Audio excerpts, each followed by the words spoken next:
नमस्कार। ज्ञानचंद प्रसाद मेहता, मेहता टॉक्स हजारीबाग आपका स्वागत करता है। यह कार्यक्रम प्रत्येक दिन आता है और आप अच्छी संख्या में अच्छा रिस्पॉन्स दे रहे हैं, तब मेरा उत्साह बढ़ता है।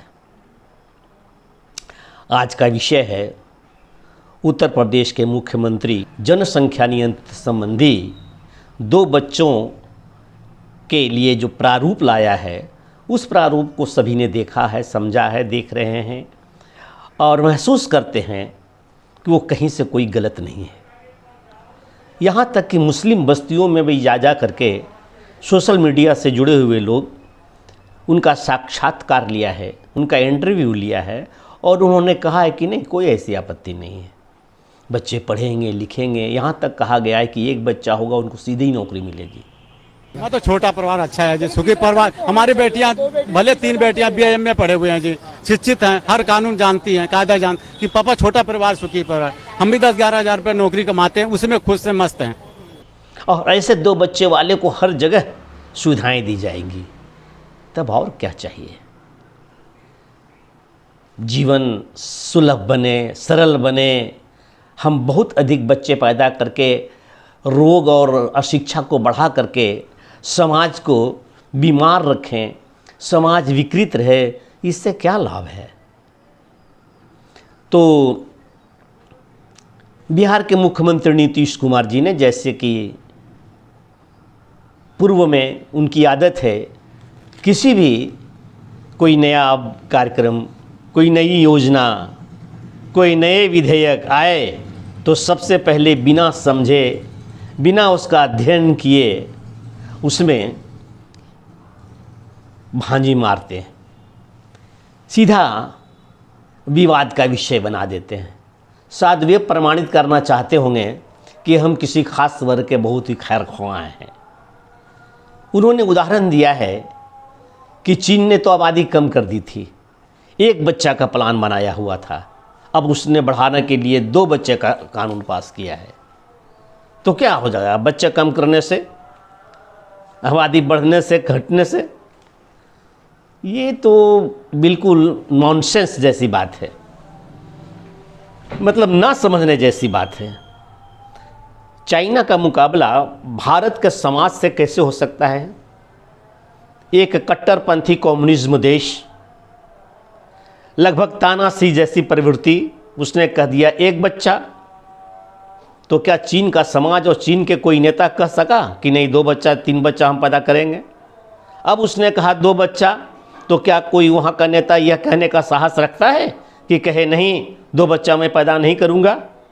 लेकिन अपने यहाँ भाई लोकतंत्र है, नीतीश जी को भी बोलने का अवसर है, बोल सकते हैं, अन्य नेता भी बोल सकते हैं। एक मुस्लिम सांसद ने कहा है ये तो खुदा की देन है, खुदा के कलम से जो लिख दिया वही होगा, कोई इससे विधान और संविधान और कानून बना करके थोड़ी रोकी जा सकती है संतानों का उत्पादन। तो ये भारत है, वो चाइना है। आज भी चाइना की आबादी जब एक बच्चा पर ही चल रहा था, तो उनकी कुल आबादी 2021 में तकरीबन 144 करोड़ है, यानी 1 अरब 44 करोड़ जनसंख्या वहाँ की। और भारत की 2021 की आबादी जो है, अद्यतन जो लेख में है, वो 121 करोड़ है, अर्थात 1 अरब 21 करोड़ ऑन रिकॉर्ड। तो हम 1 अरब 21 करोड़ को संभालने में ही हम परेशान हैं। क्यों परेशान हैं? हमारे यहाँ उतना संसाधन नहीं है, प्रजातांत्रिक तौर तरीके से शासन करने में जितनी चाहिए थी उतने संसाधन की वो हमारे पास व्यवस्था नहीं है। हम खाना ना खाएं, हम अन्य संसाधन उपलब्ध ना कराएं, हॉस्पिटल ना रहे, स्कूल ना रहे, स्कूलों में संख्या बहुत अधिक हो, पढ़ाई ना हो, तो वैसे समाज की क्या अर्थ है जो केवल संख्या से भरा रहे। कोई देश चीन में है तो चीन ने व्यवस्था करके रखी है। चीन ने क्यों व्यवस्था कर रही है? क्योंकि वहाँ उतना ही वहाँ की जनता सुनती है जितना शासक बोलता है। वो कह देगा एक रात में सभी जगह रहें, तो किसी की साहस नहीं होगी कि उस रात में चीन की प्रजा, चीन की जनता कोई सो जाए। और अपने यहाँ ऐसा कोई कहेगा क्या? अपने यहाँ प्रजातंत्र है, इसकी व्यवस्था अलग ढंग से चलती है, फिर भी उसके बावजूद भी सब कुछ चल रहा है, लेकिन सुव्यवस्थित ढंग से चले। इसके लिए आवश्यक है कि जनसंख्या विस्फोट को हम रोकने का कारगर उपाय करें। तो नीतीश कुमार ने बड़ी जल्दीबाजी में उस प्रकार के बयान दिया है।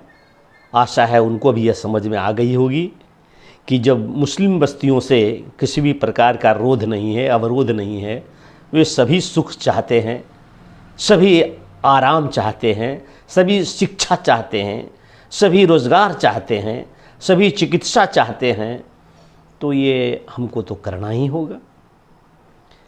आशा है हर तरफ से समाज के कोने कोने से जनसंख्या नियंत्रण अधिनियम का सहयोग और समर्थन प्राप्त होगा, तभी देश आगे बढ़ सकता है।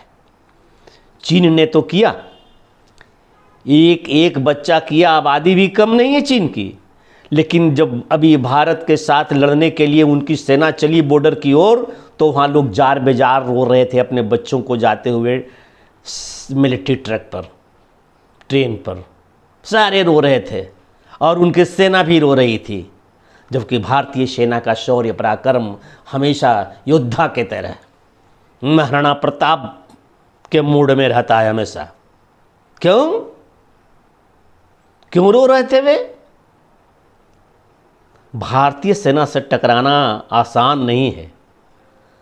तकनीक और अन्य चीज़ें हो सकती है, आप हम पर रासायनिक आयुधों का प्रयोग कर सकते हो, जैविक आक्रमण भी कर लिया है, हम सब समझते हैं, ये देश सब समझता है, परंतु तुम्हारी सेना युद्ध करने के लिए आने वक्त रोते हैं।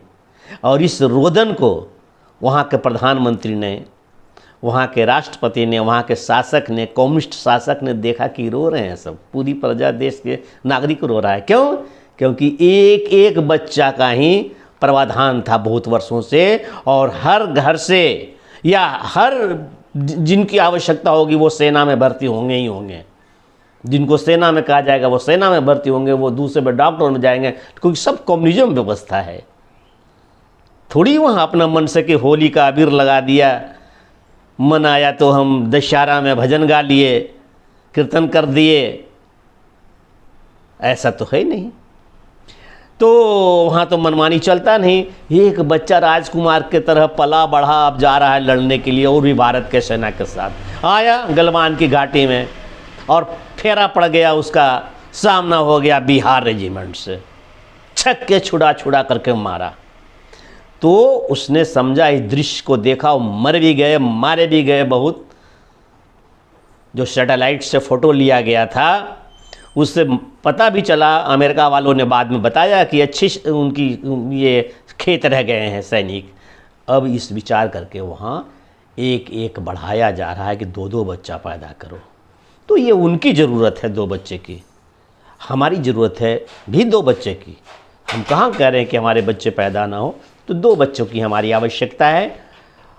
आशा है जैसा मैंने कहा सभी समर्थन करेंगे, और मेरा वीडियो का भी समर्थन करेंगे। आप भी सब्सक्राइब कीजिए, कमेंट्स दीजिए और लाइक कीजिए। धन्यवाद।